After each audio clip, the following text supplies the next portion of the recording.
طبعا كلنا عارفين ان بعد المنتخب كل لاعب طلع بمراته في برنامج شكل. مرتضى منصور مسكت؟ لا مسكتش، طلع وغسل كل لاعيبه المنتخب اللي طلعوا مع زوجاتهم في التلفزيون او على السوشيال ميديا، وعلى رأسهم حسام حسن.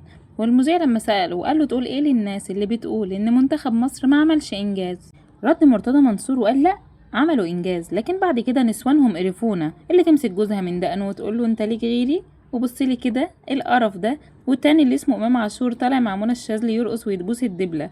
امال بتعملوا ايه في اوضه نومكم؟ ايه القرف والفضايح دي؟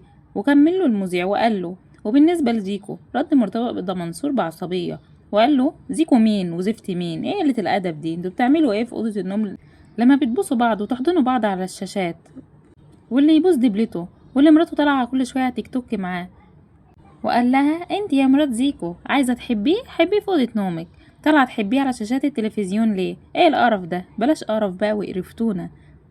طالعه تقولي لنا ده بتاعي، هو ايه اللي بتاعك بالظبط؟ اتلمي انت وهي وبلاش قرف، واعملوا اللي انتوا عايزينه في بيتكم، مش قدام الناس على التلفزيون. بصراحه مرتضى منصور قال كل الكلام اللي ناس كتير كانت عايزه تقوله. شابوه مرتضى منصور.